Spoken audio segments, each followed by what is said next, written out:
안녕하세요. 그리스도인의 성경적 성숙 두 번째 시간입니다. 성도 여러분들 잘 지내셨지요? 이번 한 주간도 믿음으로 성숙한 귀한 시간 되기를 소망합니다. 오늘은 먼저 지난주 얘기했던 것처럼 지난주는 성경적 성숙에 대한 정의에 대해서 같이 함께 나누었고요. 오늘은 믿음에 대해서 함께 나누려고 합니다. 우리는 흔히 믿고 싶어도 잘 되지 않아요 라는 말을 종종 듣습니다. 하지만 솔직하게 양심의 문제로 우리가 들어가 보면 이런 말은 옳지가 않습니다. 나는 믿으려 하지 않아요 라는 말이 정확한 표현이고 정직한 고백이죠. 여러분 속에 있는 이 불신앙의 문제는 다른 누가 부과한 불행이 아니라 스스로 가져온 문제입니다.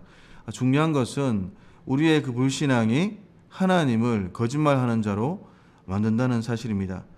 불신앙은 우리를 향한 하나님의 모든 역사를 부정하는 것이고, 또 하나님의 역사를 부정하는 자에게 또 하나님의 역사는 일어나지 않는다는 사실입니다. 그러므로 이 불신앙이야말로 우리의 삶 속에서 가장 불행한 결과를 가져옵니다. 이 불신앙의 특징 중에 그 하나가, 이 무서운 것은 불신앙이 그렇게 쉽게 눈에 띄는 것이 아니라 신앙을 가장하고 교묘하게 우리의 신앙과 삶 속에 파고 들어온다는 사실입니다. 사실 눈에 보이는 적은 그렇게 두려워할 필요가 없습니다. 보이기에 피할 수 있기 때문이죠. 문제는 교묘하게 보이지 아니하는 우리 불신앙의 문제입니다. 게리 토머스 목사님이 쓴 책 중에 뿌리 깊은 영성은 흔들리지 않는다라는 책이 있습니다. 이 책 내용 중에 나오는 이야기인데요. 늑대와 곰은 분명히 벼룩보다 위험하다. 그러나 늑대와 곰보다 벼룩이 우리를 더 괴롭히고 우리의 인내력을 더 많이 시험한다. 살인을 피하기는 쉽지만 작은 욕정들이 일어나는 순간마다 그것들을 제어하기는 어렵다. 간음을 피하기는 하지만 곁눈질하거나 사랑의 신호를 주고받거나 아첨의 말을 듣는 것을 피하기란 그리 쉽지 않다. 따라서 큰 유혹들에 용기 있게 맞서 싸울 준비가 되어 있더라도 작고 별것 아니게 보이는 것들에 대해서 항상 우리 자신을 지켜야 한다. 아주 의미 있는 이야기입니다. 사실 우리의 적은 커다란 문제가 아니라 우리 삶 속에서 연속적으로 일어나는 불신앙의 문제이고, 또 우리의 눈앞에 보이는 작은 이득들 때문에 그 하나님의 편에 서지 못하는 것입니다. 오늘 말씀을 시작하면서 여러분 자신에게 이런 질문을 한번 던져보십시오. 하나님을 믿는다고 하지만 정말 우리가 하나님을 믿고 있는가? 아니면 늘 우리 앞에 보이는 그 무엇을 믿는가? 흔히 우리가 하는 말들이 있습니다. 지푸라기라도 잡고 싶은 심정. 이게 무슨 말인지 아시죠?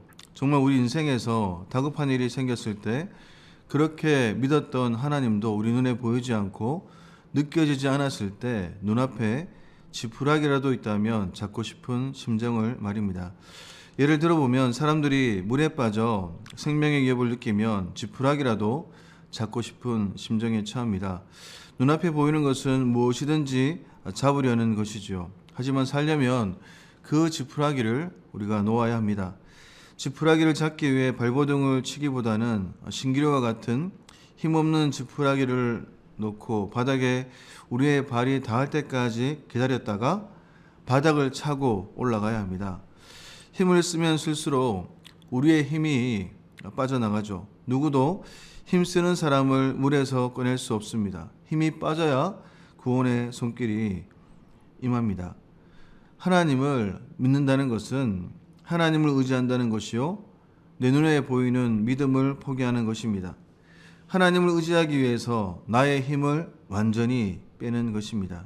그래서 우리가 우리의 믿음을 보이는 방법 중에 하나가 완전한 나의 절망과 좌절, 죽음을 인정하는 것입니다. 우리의 연약함을 그 하나님 앞에 인정하는 것입니다. 그리고 그 절망의 끝에서 하나님의 그 도움 없이는 우리가 살아갈 수 없다는 것을 인정하고 또 나아갈 때, 그때 비로소 하나님께서 또 하나님의 손길을 우리 가운데 허락하시고 우리를 살려주시는 것입니다.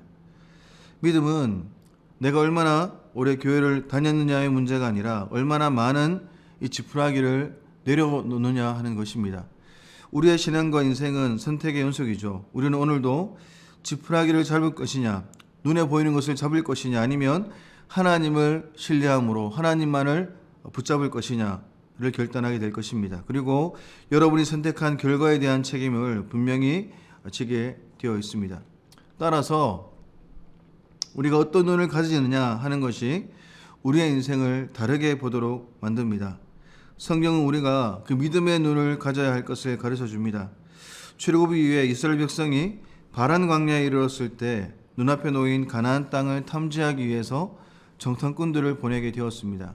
각 지파를 대표하는 12명의 사람들이 40일 동안 그 땅을 세밀히 정탐했고 돌아온 후에 모세와 백성들 앞에서 보고회를 가집니다.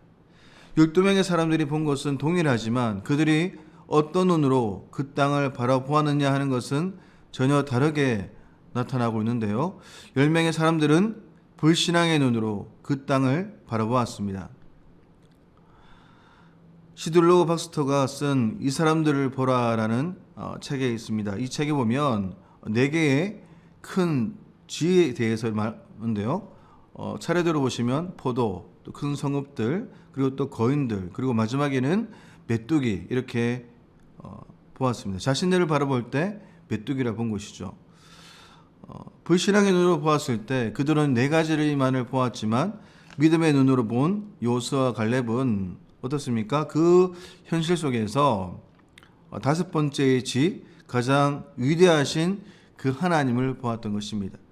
이 하나님을 보는 곳에 그들이 뭐라고 얘기합니까? 그들은 우리의 밥이라라고 이렇게 고백하고, 그렇게 하나님을 향한 그 믿음과 그 은혜를 붙들고 말씀 앞에 순종의 삶으로 나갑니다. 불신앙의 눈으로 보았던 이들은 하나님을 보지 못하였기 때문에 자신을 바로 메뚜기로 보았고, 그들은 그렇게 비참한 삶을 살 수밖에 없었던 것입니다. 민수기 13장 33절 말씀을 보면 이렇게 말씀하죠. 거기서 네프림 후손인 아낙 자손의 거인들을 보았나니 우리는 스스로 보기에도 메뚜기 같으니 그들이 보기에도 그와 같았을 것이니라. 믿음의 눈은 하나님의 주권적 통치 아래서 하나님의 시각으로 세상을 보도록 만듭니다. 그러나 이 불신앙의 눈은 세상만을 이렇게 크게 부각시켜서 그 앞에 놓인 자신을 어떻게 봅니까? 바로 메뚜기처럼 본다는 것입니다. 믿음의 눈은 하나님이 보시는 자기를 보게 만들지만 불신앙의 눈은 자신이 보는 자기, 또 세상이 보는 자기만을 보게 만듭니다. 시들로 박스터가 쓴 이 사람들을 보라라는 책에 보면 이렇게 시가 있습니다. 제가 한번 읽어드리겠습니다. 의심은 장애물만을 보지만 믿음은 열린 길을 보내. 의심은 캄캄한 밤을 보지만 믿음은 밝은 낮을 보내. 의심은 한 발자국 내딛기도 무서워하지만 믿음은 높이 날아오르네. 의심은 속삭이네. 누가 믿는가라고? 그러나 믿음은 대답하네. 내가라고. 문제는 이것입니다. 문제는 나의 전제로 그 하나님을 제한한다는 것이 우리의 그 연약함이자 우리의 문제라는 것입니다. 무신론적인 불신앙이 아니라 바로 실천적인 불신앙인데요. 요수아와 갈렙을 제외한 10명의 정탐꾼들도 하나님을 이미 알고 있는 사람들입니다. 그들의 보고를 듣고 비탄에 빠진 이스라엘 회중 역시 마찬가지이고 그들도 하나님을 모르지 않습니다. 자신들이 당한 그 문제를 놓고 하나님의 이름을 언급하기도 합니다. 민수기 14장 3절 말씀 우리 다 같이 한번 읽어보겠습니다. 어찌하여 여호와가 우리를 그 땅으로 인도하여 칼에 망하게 하려 하는고. 이들이 말하는 것이 무엇입니까? 이것입니다. 어찌하여 여호와가, 어찌하여 하나님이 우리를 망하게 하려 하는고. 하나님이 우리를 망하게 한다는 것입니다. 이것이 바로 그들이 하나님을 향한 인식인 것이죠. 자신들의 불신앙과 두려움을 하나님께로 이렇게 전환시키고 있는 것입니다. 이것이 바로 실천적 불신앙의 본질입니다. 이러한 삶의 모습들, 이러한 삶의 모습들 우리가 발견하고 또 우리가 하나님 앞에 회개했을 때 우리는 비로소 하나님을 신뢰할 수가 있는 것입니다. 이러한 실천적인 불신앙의 그 본질들은 하나님께 한 번도 기회를 드리지 않고 스스로 하나님을 제한하고 있고 하나님을 주권자로 아는 것이 아니라 그저 명목으로만 아는 데서 그칩니다. 가장 큰 불행은 하나님을 주인으로 모시는 것이 아니라 자기 판단의 종으로 전락시키고 있는 것이죠. 하지만 요수아와 갈렙이 아는 하나님은 다릅니다. 오늘 민수기 14장 8절 말씀 보니까 여호와께서 우리를 기뻐하시면 우리를 그 땅으로 인도하여 들이시고 그 땅을 우리에게 주시리라. 이렇게 말하고 있습니다. 실천적 불신앙의 사람들이 보았던 것처럼 하나님은 우리를 망하게 하려는 분, 우리를 안 되게 하려고 작정하신 분이 아닙니다. 불신앙의 그 마음 때문에 눈앞에 놓인 땅을 악평하는 사람들과는 달리 하나님의 눈으로 바라보는 그 땅은 어떤 땅입니까? 바로 심히 아름다운 땅이죠.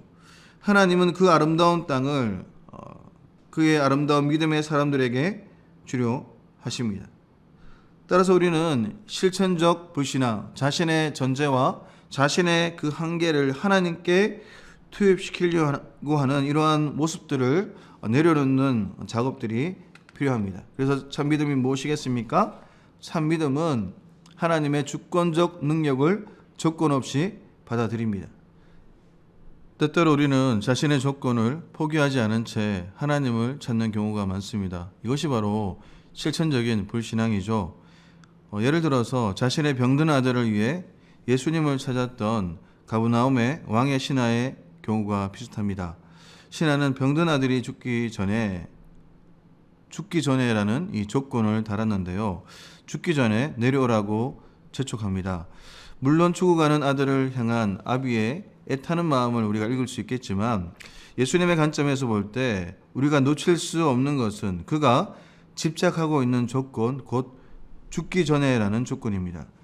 죽고 나면 와봐야 아무 소용 없을 것이라는 그의 단정, 뭔가 기회를 취하려면 그래도 목숨이 붙어 있을 때 알아야지 가능하리라고 보는 자신의 전제를 주님은 깨뜨리기를 원하셨던 것이죠. 예수님은 그의 기대를 초월하는 전혀 다른 새로운 방식으로 아들의 병을 고쳐주십니다. 가지 않고서도 병을 고칠 수 있음을 보여주는 것이죠. 더 나아가서 그가 진정으로 보여주기를 원하는 것은 죽기 전이 아니라 이미 죽었어도 살릴 수 있는 분임을 나타내고자 하는 것입니다. 이것이 5장에 가서 병고침의 표적들로 말미암아 야기된 논쟁 속에서 분명히 제시되고 있는데요. 요한복음 5장 20절에 보면 아버지께서 아들을 통해 병고침의 기적의 일들보다 더 큰 일을 보이실 것이라고 말씀하십니다. 더 큰 일은 바로 요한복음 5장 21절에 보면 이렇게 말씀합니다. 아버지께서 죽은 자들을 일으켜 살리신 같이 아들도 자기가 원하는 자들을 살리느니라. 이렇게 말하는 것처럼 생명과 부활의 일입니다. 여기에는 죽기 전에라는 이 조건이 통하지 않죠. 그래도 목숨이 아직 붙어야 고칠 수 있지 않겠느냐 하는 인간의 전제와는 전혀 다른 차원인 것입니다. 이미 죽었어도 인간의 관점으로 볼 때 이미 불가능이 선포된 상황 가운데서도 예수님은 일하실 수 있는 분임을 우리에게 말씀하고 있습니다. 그가 우리에게 펼쳐주는 그 믿음의 세계는 개선의 차원이 아니라 바로 창조의 차원이고 생명과 부활의 차원인 것입니다. 이런 관심이 보다 분명하게 드러나고 있는 것이 요한복음 11장에서 죽은 나사로를 살리는 이야기 속에서입니다. 예수님은 사랑하는 나사로가 병들었다는 기별을 받습니다. 그런데 이상하게도 예수님은 즉시 달려가지 않고 일부러 꾸물거리는 듯한 인상을 줍니다. 그가 베다니를 방문한 것은 이미 나사로가 죽은 뒤였습니다. 그를 맞은 나사로의 누이들이 한결같이 하는 말이 무엇입니까? 주께서 여기에 계셨더라면 내 오라비가 죽지 아니하였겠나이다. 이런 조건문을 이렇게 말하고 있죠. 이 조건부에 의해 그들이 이해하는 예수님의 모습이 어떤 것인지가 잘 드러나고 있습니다. 죽을 병이 들었지만 그래도 아직 숨이 붙어 있는 사람을 보다 건강하게 만들 수 있는 분, 이 정도까지는 기꺼이 그들은 인정합니다. 이미 있는 것을 가지고 좀 더 낫게 하실 수 있는 분, 이 정도 선에서는 예수님을 얼마든지 받아들일 용의가 있었지만 이미 생명이 떠나버렸으면 어떻게 할 수 있을까? 이제는 끝나버린 일이 아닌가? 아무리 예수님이라 할지라도 이런 상황 속에서는 달리 방도가 없지 않겠는가? 그러기에 그들의 원망은 클 수밖에 없었던 것입니다. 어렵게 소식을 전했을 때 왜 좀 이렇게 빨리 오지 않았습니까? 주께서 여기 계시기만 했더라도 오라비가 죽지 않았을 텐데요. 이것이 바로 그들의 주장이었던 것입니다. 왜 아무 상관없는 사람들의 병은 이렇게 잘 고쳐주면서 평소 그토록 사랑했던 친구의 병은 고쳐줄 수 없었다는 말인가? 이렇게 주변에 있는 유대인들이 이렇게 끼어듭니다. 이렇게 원망하는 그들에게는 모든 것이 이미 끝나버린 과거이고 종결 부호가 이미 찍혀버렸습니다. 하지만 예수님은 아직 아무 일도 시작하지 않으셨습니다. 사람들이 스스로 종결 부호를 찍어버렸고 예수님도 여기에 순종하도록 강요하고 있는 것이지 예수님께 단 한 번의 기회도 주려고 하지를 않는 것입니다. 그래서 우리는 우리 스스로가 마침표를 찍지 말아야 합니다. 바로 이것이 우리의 실천적 불신앙의 모습인 것입니다. 예수님을 모셔놓고도 그에게 우리의 그 전제와 우리의 한계를 계속적으로 강요하는 모습, 그분 자신이 그의 주권적 능력으로 스스로를 나타내시도록 기회를 드리지 않는 이러한 모습이 바로 실천적인, 의지적인, 의도적인 불신앙의 모습인 것입니다.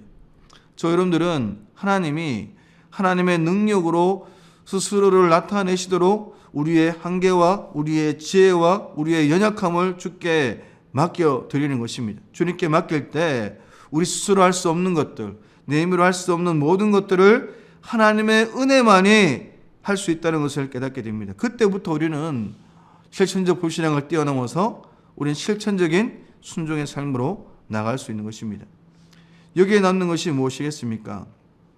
우리 스스로의 힘으로는 도무지 벗어나지 못하는 죽음의 큰 현실을 우리는 경험합니다. 그 앞에는 우리는 울부짖고 무기력하게 이렇게 절망하면서 마르다나 마리아가 기대했던 것처럼 예수님을 그저 한 사람의 조문객 정도로 그렇게 치부할 뿐입니다. 그 역시 죽음의 한계 앞에 무기력하게 서서 그저 유족을 이루어하는 일 정도만을 해주기를 기대하고 있는 모습인 것이죠. 그러나 예수님은 사람들이 기대하는 그 이상의 것을 보여주기를 원하십니다. 그는 전혀 새로운 믿음의 차원, 인간이 아직 눈뜨지 못하는 새 영역을 보여주고자 하시는 것입니다. 곧 부활과 생명의 세계입니다. 이미 있는 것을 좀 더 낫게 만드는 정도가 아니라 죽은 것을 살리며 없는 것을 있게 만드는 믿음의 새 세계입니다. 예수님은 우리를 이 영역 속으로 부르고 계십니다. 그리고 오직 자신만이 우리를 이런 새로운 영역 속으로 이끄실 수 있는 분임을 보여주고 있습니다.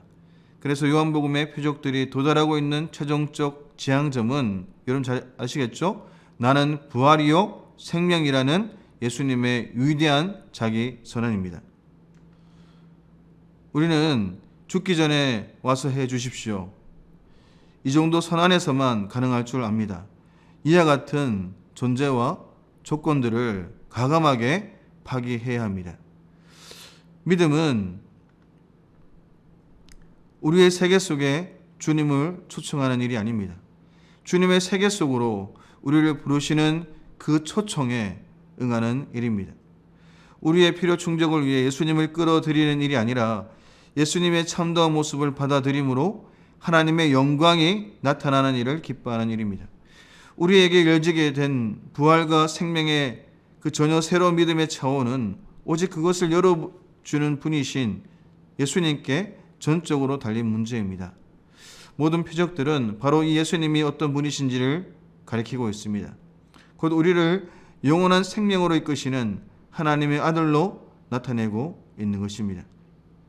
그리고 우리가 누리게 되는 모든 구원의 은택들은 바로 이 예수님을 통해서만 우리의 현실이 될 수 있음을 보여줍니다. 그렇다면 믿음의 지킴은 지금 바로 지키려면 버리는 것입니다. 우리의 과제는 이 믿음을 지키며 살아가는 것인데요. 믿음을 지킨다는 것, 무엇이겠습니까? 하나님이 가지고 오시는 것을 기다리는 것이기 때문에 하나님과 상관없이 우리 스스로가 구축한 것을 버리는 것을 포함합니다. 믿음의 사람들은 자기 자신을 목적으로 삼는 사람들이 아니었음을 우리는 성경을 통해 볼 수 있는데요. 모세의 경우가 그러합니다. 히브리서 11장 24절과 26절 말씀 제가 한번 읽어드리겠습니다. 믿음으로 모세는 장성하여 바로의 공주 아들이라 칭함받기를 거절하고 도리어 하나님의 백성과 함께 고난받기를 잠시 제약의 낙을 누리는 것보다 더 좋아하고 그리스도를 위하여 받는 수모를 애굽의 모든 보화보다 더 큰 재물로 여겼으니 이는 상주심을 바라봄이라. 믿음의 근원자여 종결자가 되시는 예수 그리스도가 또한 그러합니다. 히브리서 12장 2절 말씀 우리 다 같이 한번 우리 읽어보겠습니다. 믿음의 주요 또 온전하게 하시는 이인 예수를 바라보자. 그는 그 앞에 있는 기쁨을 위하여 십자가를 참으사 부끄러움을 개의치 아니하시더니 하나님 보좌 우편에 앉으셨느니라. 이를 볼 때 믿음은 무엇입니까? 믿음은 바로 하나님의 뜻을 이루는 길이지 우리의 욕심을 이루는 길이 아님을 잘 알 수 있습니다. 그런데 우리는 그 반대로 생각하는 경향을 가지고 있습니다. 내 자신의 어떤 목적을 이루기 위해 믿음이 필요한 것처럼 보는 것이죠. 그리고 그 목적이 쉽게 이루어지지 않으면 마치 큰 믿음이 없어서 그런 것처럼 생각하기도 합니다. 믿음은 우리의 모든 집착을 버리는 데서부터 큰 효력을 발휘합니다.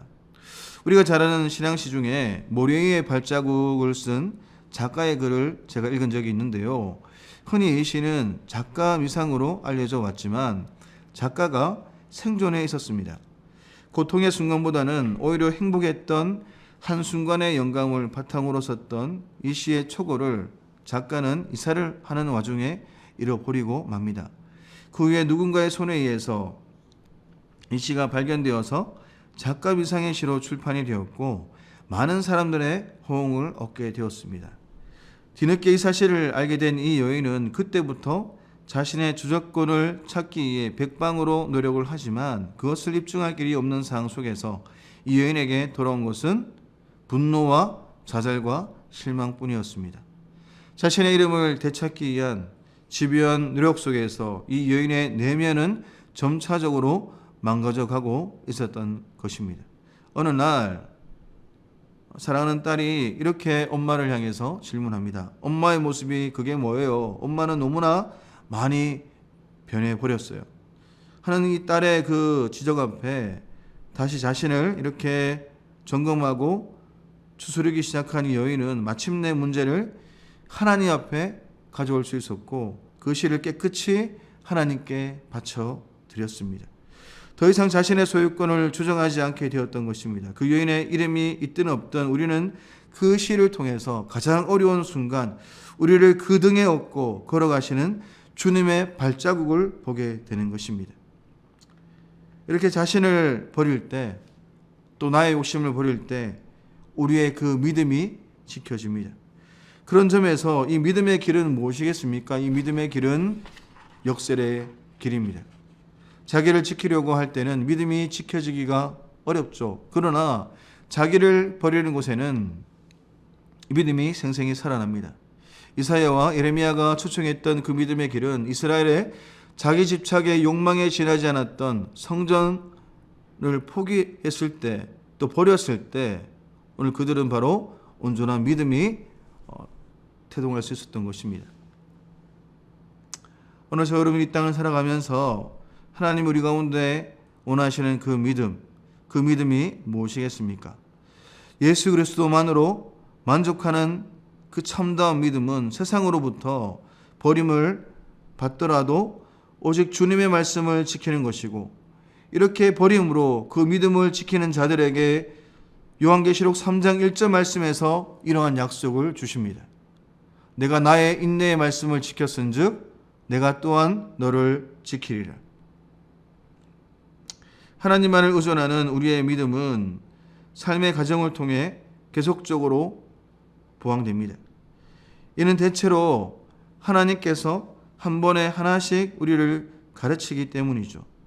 우리 앞에 닥쳐오는 여러 가지 종류의 상황들 속에서 우리는 하나님의 계획이 무엇인지를 생각하고 그를 바라보며 의뢰할 수 있어야 되는 것입니다.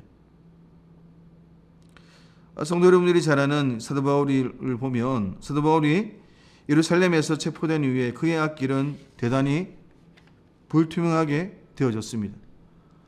로마 수비대에 감금되어서 그의 앞에 무엇이 기다리고 있는지 전혀 알지 못하는 상황 가운데서 하나님은 그 밤에 그를 찾아오셔서 이렇게 말씀하셨죠. 담대하라. 내가 예루살렘에서 나의 일을 증거한 것 같이 로마에서도 증거하여야 하리라. 아니 지금 감옥에 갇힌 미결수의 처지에다 한 발짝만 나가도 그를 죽이려는 유대인들이 겹겹스로 둘러싸고 있는 상황입니다. 이런 상황인데 도대체 어떻게 로마까지 가는 길이 이어진다고 주께서 말씀하는지 그때는 이해하지 못하겠지만 현실은 여전히 손발이 다 묶여 있고 자기 뜻대로 아무것도 할 수 없는 처지에서 어떻게 그런 일을 우리가 기대할 수 있겠습니까? 누구나 의혹을 가졌겠지만 바울은 이런 주변 상황보다도 그에게 말씀하시는 하나님만을 전적으로 의뢰하였다는 것입니다. 한편 공업법께서는 40명의 결세대가 조직되어서 반드시 바울을 죽이고야 말겠다고 이렇게 나서고 있고 이들이 대제사장들과 장로들과 함께 바울을 빼내어 죽일 방법을 모의하게 되는데 마침 이 자리에 바울의 생질이 있었습니다. 그가 그 자리에 있을 줄 누가 알았겠습니까? 이 사람이 그곳에서 무슨 일을 하고 있었는지 모르지만 하나님은 그의 뜻을 이루어 가시는데 그를 섭리적으로 사용하고 있다는 것을 우리가 보게 됩니다. 그가 그 자리에 있었던 것은 하나님의 섭리 속에서 이루어진 일입니다. 내가 이 자리에 있는 것이 무슨 의미가 있을까? 왜 많고 많은 직장과 사람들이 있지만 내가 지금 하는 일, 내가 만난 직장과 사람들 관계 속에서 이렇게 맺고 있는 이유는 뭘까? 왜 내가 당하는 이 어려운 일들이 지금 이 시점에서 나에게 주어지는 것은 무엇일까? 이 모든 것의 배후에 역시 하나님의 섭리가 있습니다. 우리는 하나님께서 모든 상황과 환경을 다스린다는 것을 우리는 믿어야 됩니다. 상황을 고려할 때 가능성 0%인 현실 속에서 바울에게 생각지도 못하였던 예루살렘의 생질이 찾아옵니다. 그리고 유대인들의 음모가 밝혀지면서 지휘관은 이 문제가 심상치 않음을 깨닫고 서울로 바울을 총독에게 압송하게 되죠. 바울은 신속하게 이루어져 가는 일들을 보면서 자신에게 주신 하나님의 약속의 말씀을 얻게 됩니다. 하나님의 약속의 그 확실한 증거를 얻게 되는 것입니다. 이처럼 말씀의 약속에 자신의 삶을 메고 사는 사람들은 하나님의 신실하심의 많은 증거들을 통해서 그 삶이 더욱 자신감이 넘치고 풍성한 삶이 되는 것입니다. 우리의 삶이 막연하게 지나가는 그림자와 같은 삶이 아닙니다. 믿으시죠? 하나님께서 주관하는 삶인 것입니다. 그러므로 우리는 어떠한 상황 앞에서도 주저앉아서 탄식만 하는 것이 아니라 자신의 삶을 하나님의 약속의 말씀에 굳게 매는 일부터 먼저 점검하면서 더욱 담대한 믿음으로 우리는 일어서야 하는 것입니다. 이런 믿음의 사람들은 점점 더 담대하게 변해갑니다. 나중에 바울이 로마로 압송되는 과정 속에서 바다에서 큰 풍랑을 만나게 되죠. 그 배의 모든 사람들이 다시 살 소망을 버리고 죽음만을 기다리고 앉아있는 자리에서 바울은 믿음의 사랑으로 그들 앞에 우뚝 서고 이렇게 다시 한번 그에게 확인시켜 주신 말씀이 무엇입니까? 바울아 두려워 말라. 내가 가이사 앞에 서야 하겠고 또 하나님께서 너와 함께 행선하는 자를 다 내게 주셨다. 이 말씀을 주셨습니다. 바울은 하나님의 말씀에 근거해서 그들에게 담대하게 선언합니다. 여러분이요 안심하라. 나는 내게 말씀하신 그대로 되리라고 하나님을 믿노라. 우리는 바울의 이 담대한 표현이 그의 삶의 과정 속에서 확인해온 하나님의 섭리의 역사에 근거한 체험적 고백임을 우리는 잘 알 수 있습니다. 하나님은 하나씩 겪어가는 우리의 그 삶 속에서 믿음의 승리를 통해 우리를 더욱 담대한 믿음의 자리로 이끌어 가십니다. 그러므로 우리의 매일의 삶은 끝나지 않는 사도행전의 기록을 위해 대단히 중요한 사료적 가치를 가지고 있는 것입니다. 우리 앞에 펼쳐지는 전대미문의 새로운 영역들을 믿음으로 헤쳐나가는 과정 속에서 우리는 저 위대한 사도들의 그리고 그들을 능가하는 믿음의 담대함을 확증하게 될 것입니다. 그렇다면 우리는 하나님의 다스림과 또 찬양으로 우리는 하나님 앞에 나가야 합니다.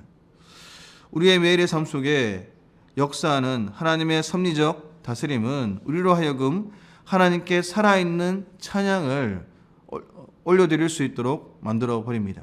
우리가 돌려드리는 찬양의 모든 내용들이 우리의 삶 속에서 경험하는 하나님의 섭리적 통치와 관련되어 있다는 것은 우리 앞에 신앙 선배들이 우리에게 잘 말해주고 있습니다.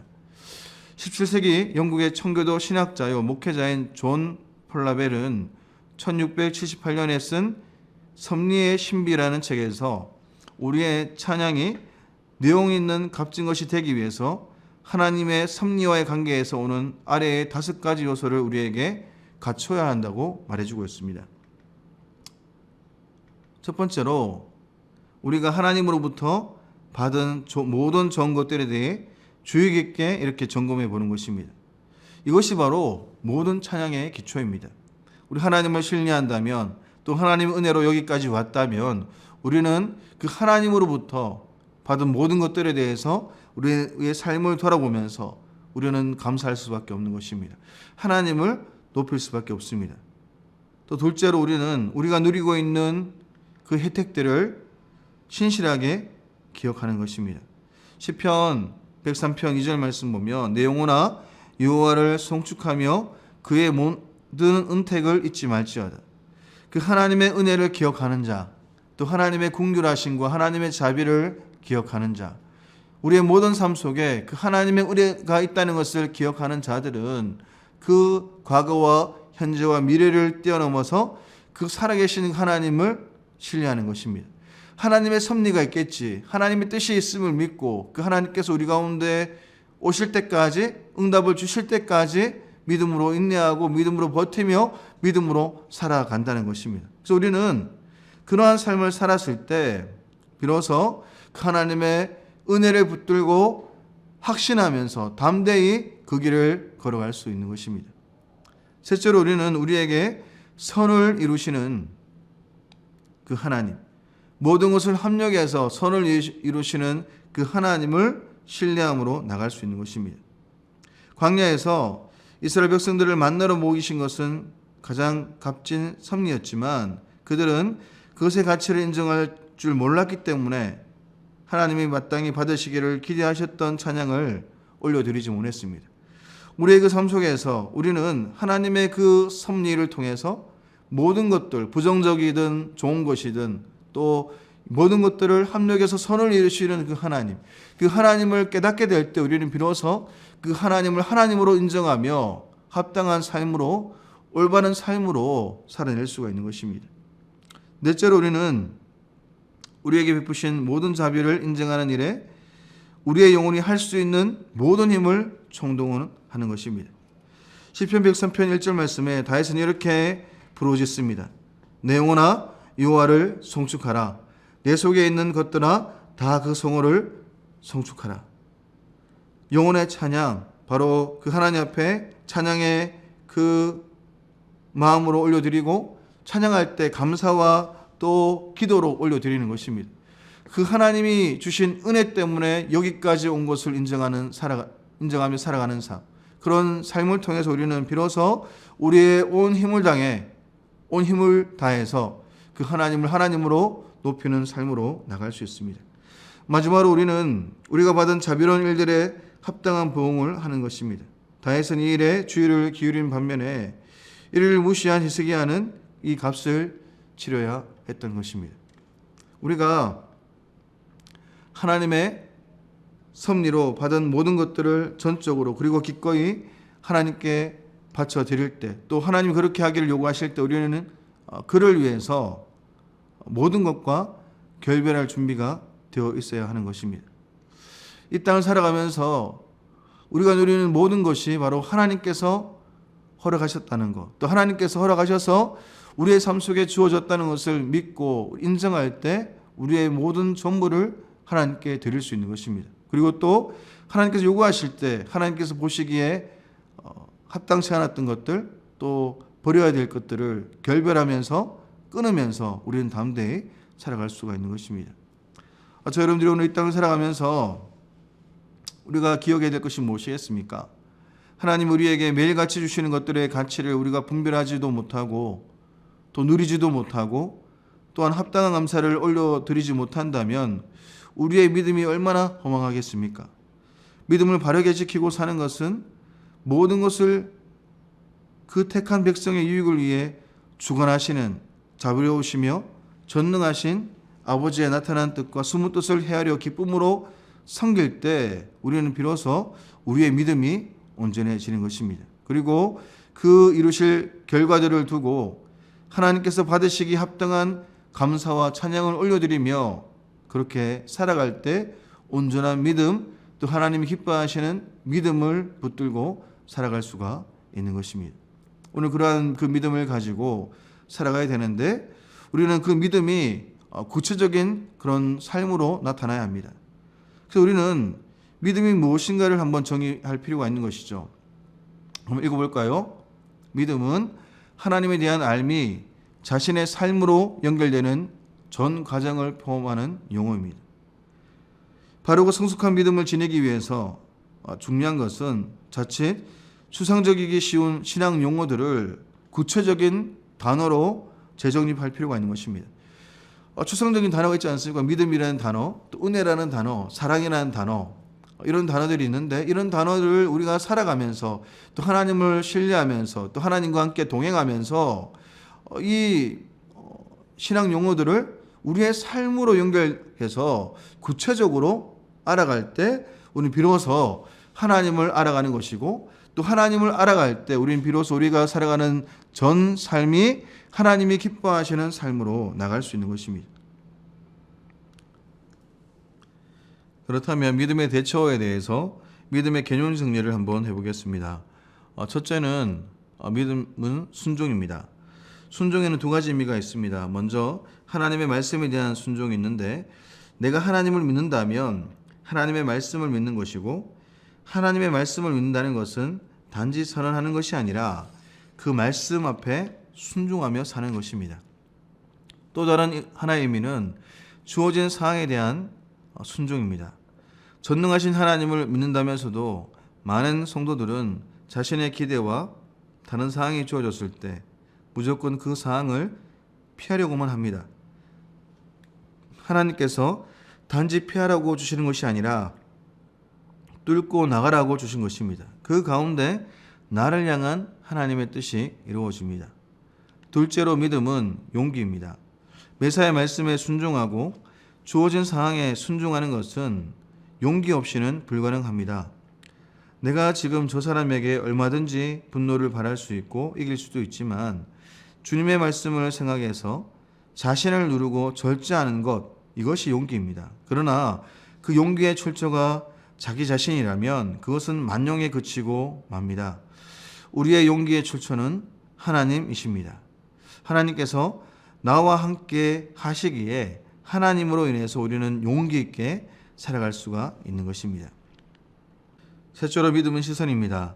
하나님의 말씀대로 사는 용기를 지닌 믿음의 소유자는 그 시선이 누구에게 고정되어 있습니까? 하나님께 고정되어 있을 수밖에 없습니다. 하나님을 보아야 용기를 낼 수 있기 때문이죠. 넷째로 믿음은 다루어짐입니다. 내 시선이 하나님께 고정되어 있다면 나 같은 피조물은 절대로 하나님을 다룰 수 없다는 사실을 알게 됩니다. 하나님을 바라보면 바라볼수록 하나님에 대한 시선이 깊어지면 깊어질수록 나라는 존재는 하나님에 의해 다루어져야 될 존재임을 알게 되는 것이죠. 믿음은 내가 하나님을 다룰 수 없음을 알고 하나님에 의해 매일 다루어지는 것입니다. 다섯째, 믿음은 신실입니다. 천지를 창조하신 하나님에 의해 내가 매일 다루어지다 보면 신실한 사람이 되지 않을 수 없는 것이죠. 신실해진 사람은 자기가 욕망하는 것, 거짓된 것, 헛된 것을 구하지 않고 오직 진리를 위해 참된 것을 구하는 삶을 살아갑니다. 여섯째 믿음은 눈에 보이는 것입니다. 내가 하나님께 다루어지면서 날마다 신실해져 간다면 나의 신실함이 다른 사람 눈에 반드시 보이게 되어 있습니다. 내가 상대의 믿음을 보고 판단하는 것처럼 다른 사람도 나의 믿음을 보고 있다는 사실입니다.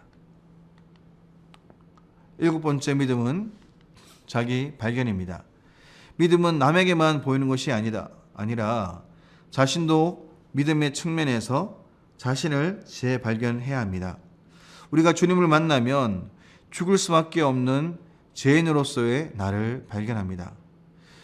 죽을 수밖에 없는 존재인 에노스인 나를 깨닫고 다시 주님을 바라보면 주님 안에서 하나님의 자녀로 의롭다 인침받은 새로운 나를 다시 발견합니다.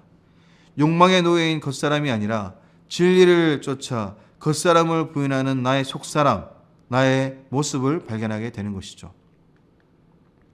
여덟 번째로 믿음이 자기 발견임을 알게 되면 믿음은 곧 자기 사랑, 자기 가꿈이 됩니다. 정말로 하나님의 자녀가 된 나 자신, 되어져야 할 나의 속사람을 발견하면 그때부터 나는 나의 속사람을 지성으로 가꾸지 않을 수 없습니다. 진리 안에서 거듭난 자기 속사람을 가꾸기 시작하면 자기 욕망으로 자기 속사람을 다시 더럽힌다는 것이 불가능해집니다. 그때부터 진정으로 자기를 사랑하게 됩니다. 이때의 자기 사랑은 이기심이 아니라 자기 존중을 의미하는 것이죠. 나의 속사람을 내가 존중하는 것입니다. 내가 나의 속사람을 바르게 세우고 나를 사랑하고 존중할 때에만 겉사람의 후패한 삶을 사는 사람들을 안타깝게 여겨서 그들을 진정으로 사랑하고 긍휼을 베푸게 되는 것입니다. 아홉 번째로 믿음은 자유입니다. 진리로 나의 속사람을 가꾸어 가기 시작한다면 우리는 이 세상의 모든 유혹과 욕망의 덫으로부터 자유함을 얻습니다. 마지막 열 번째로 믿음은 삶인 것입니다. 하나님에 대한 알미, 바로 순종과 용기와 희생과 다루어짐, 또 신실함, 자기 발견과 자기 가꿈, 자유함을 지향하는 가운데 우리의 삶은 구체적으로 그리스도를 닮게 되는 것입니다. 믿음의 구체적인 의미는 재정립하면 할수록 그 폭과 깊이가 더해집니다. 이런 관점에서 믿음으로 또 다른 용어로 다시 한 번 더 우리는 더 깊이 정의해 볼 수 있습니다. 믿음의 대체어 두 번째로, 첫째로 믿음은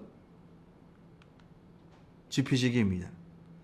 하나님께서 창조 주시고 나는 피조물이라는 사실을 우리는 너무나 잘 알고 있습니다. 문제는 현실의 삶 속에서 하나님과 내가 어떤 관계에 있는지는 별로 생각하지도 않고 살아간다는 것이죠. 작은 유혹에도 깨지고 시련의 바람이 살짝만 불어도 무너지는 우리는 영락없이 질그릇 같은 존재인 것입니다. 그런데 형편없는 질그릇에 지나지 않는 내 속에 천지를 창조하신 하나님께서 계신다는 것입니다. 이것이 바로 하나님과 나의 관계입니다.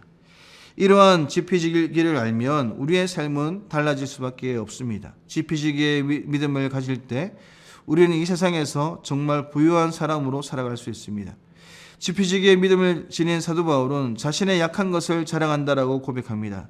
자신이 깨지기 쉬운 질그릇임을 잊지 않을 때에만 겸손하게 주님을 의지할 수 있기 때문입니다. 둘째로 믿음은 거룩한 부담입니다. 자신의 안위를 위해 피하려 해도 마음속에서 불일 듯 일어나는 부담감 때문에 말씀을 전하지 않을 수 없다는 예레미야의 고백처럼 하나님의 사랑을 우리가 알아가면 알아갈수록 우리에게는 하나님에 대한 거룩한 부담감이 생기게 됩니다. 셋째로 믿음은 약속 어음입니다. 하나님께서 아브라함에게 내가 너로 큰 민족을 이루고 복이 되게 하겠다고 약속하셨습니다. 그의 아들이 태어나기까지 25년은 걸리는 그런 현실이었고 또 그의 후손들이 이집트 노예살이를 거쳐서 그 땅에서 큰 민족을 이루기까지는 수백 년이 걸리는 그러한 상황이었습니다. 이처럼 하나님께서는 우리에게 앞으로도 이러한 약속을 주실 것입니다. 이러한 사실을 깨닫지 못한다면 우리는 조급함 때문에 늘 하나님을 오해하게 됩니다. 하지만 하나님의 모든 말씀이 약속 오음임을 아는 사람에게는 성경이 송두리째 약속임을 우리는 믿게 되는 것입니다. 네 번째로, 믿음이 약속 오음임을 안다면 믿음은 기다림이라는 사실도 알게 됩니다. 믿음은 기다림이다. 하나님의 약속을 믿는 사람들의 기다림은 그 결제일이 될 때까지, 그 응답이 올 때까지 약속의 내용을 누리기에 합당한 사람이 되게끔 하나님에 의해서 새롭게 빚어지는 시간입니다. 하나님께서는 때때로 우리를 은을 단련하듯 훈련시키시는데요. 그 속에 박혀있는 불순물들을 뽑아내고 다시 한 번 더 약속의 사람, 말씀의 사람, 순종의 사람으로 살아가도록 우리를 다루어 가십니다. 하나님께서 때때로 우리를 그 그물 속에 가두기도 하십니다. 그 우리를 그물 속에 가두시는 이유 중에 하나가 무엇이겠습니까? 우리에게 맡겨진 소명의 삶에만 우리가 충실하도록 하기 위해서이죠. 이러한 과정을 거치면서 우리는 비로소 깨끗하고 정결한 영혼의 소유자가 됩니다. 다섯 번째로, 믿음은 자기 확장이면서 자기 성장입니다. 성장해 간다는 것, 자기 확장을 이루어 간다는 것은 무엇입니까? 바로 버리는 것입니다.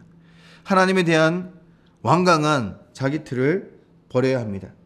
그 틀을 깨기 위해서는 내가 하나님을 향해 철저하게 열려 있어야 되고, 내가 지키려고 하는 것을 가감하게 버릴 수 있어야 됩니다. 하나님께서는 절대로 내가 만든 틀 속에 갇히시지 않습니다. 내가 하나님 앞에서 날마다 나의 틀을 깨어갈 때 우리는 자기 확장과 자기 성장뿐만 아니라 그리스도를 닮아가는 삶으로 나갈 수 있는 것입니다. 여섯 번째로, 믿음은 선택입니다. 우리가 이 세상을 살아가는 궁극적인 목적이 사람을 위함인지 또 하나님을 위함인 것인지 우리는 매 순간 선택하면서 살아갑니다. 매주일 예배당에 가서 예배드리는 우리의 모습을 보면 그 시간만큼은 하나님께서 우리 삶의 목표요, 우리 인생의 모든 것처럼 그렇게 행동하죠. 하지만 우리가 예배당 문을 나서는 순간 우리는 하나님을 과거형으로 잊어버립니다. 이것이 문제라는 것입니다.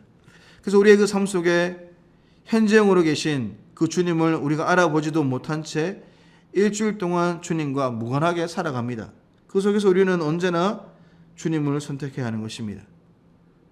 우리는 어떤 삶을 살아가고 있습니까? 날마다 저 여러분들이 하나님을 선택하는 삶, 또 하나님이 기뻐하는 삶으로, 이러한 삶으로 나가기 위해서 우리는 하나님을 아는 것이 너무나 중요한 것이고 말씀을 기준으로 삼는 삶이 너무나 중요합니다. 일곱 번째로, 믿음은 계산입니다. 바르게 계산할 줄 아는 사람만 바르게 선택할 수가 있습니다. 주님의 계산법에 의하면 남을 섬기는 사람이 가장 큰 으뜸이죠. 남을 섬기기 위해서는 자기를 부인하고 버리지 않으면 안 됩니다. 이러한 계산법을 알 때 우리는 비로소 성도로서 버릴 것과 취할 것을 바르게 분별하며 살아낼 수가 있는 것입니다. 여덟 번째로, 믿음은 곧 모험입니다.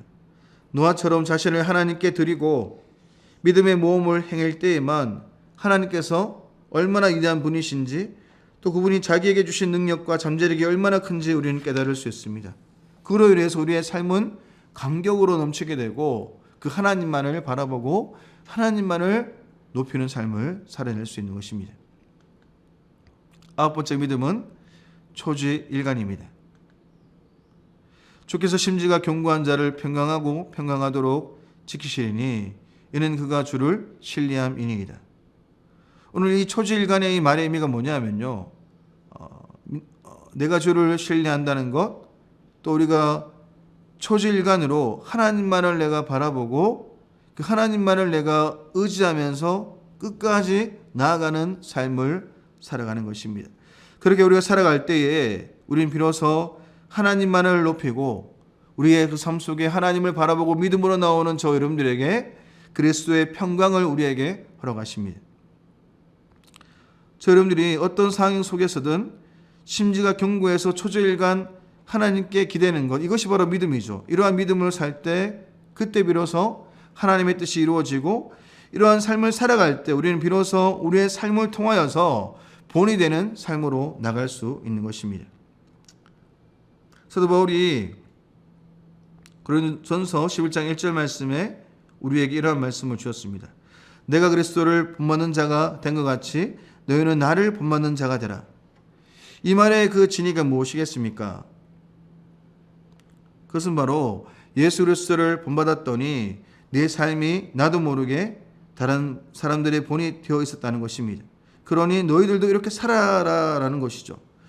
그리고 바울은 자기 자신만의 유익을 구하는 것이 아니라 더불어 사는 많은 사람들의 유익을 구한다는 점에서 참된 본이 되었습니다. 결론입니다. 세 가지가 있는데요. 첫째로 믿음의 개념을 새롭게 우리가 재정립할수록 우리의 믿음은 날로 새로워집니다. 아무리 오래된 노래라 할지라도 우리가 새로운 마음으로 노래하면 새로운 노래가 되고 방금 작곡된 노래를 할지라도 우리의 마음이 새롭지 않으면 헛노래에 불과합니다. 믿음의 개념을 새롭게 우리가 정립할수록 우리는 새로운 마음이 되고 새로운 마음으로 살아가는 우리의 삶 자체가 하나님을 향한 새 노래가 되는 것입니다. 두 번째로 날로 새로워지는 그 믿음은 다가오는 미래는 물론 지나간 과거까지 새롭게 됩니다. 믿음을 통해서 우리는 과거부터 시작해서 현재와 미래를 하나님의 말씀을 통해 우리는 해석할 수 있는 것입니다. 하나님의 말씀을 통해 우리가 해석되어지고 하나님의 말씀의 눈으로 우리 자신을 바라볼 때 우리는 과거까지 믿음으로 해석하게 되는 것입니다.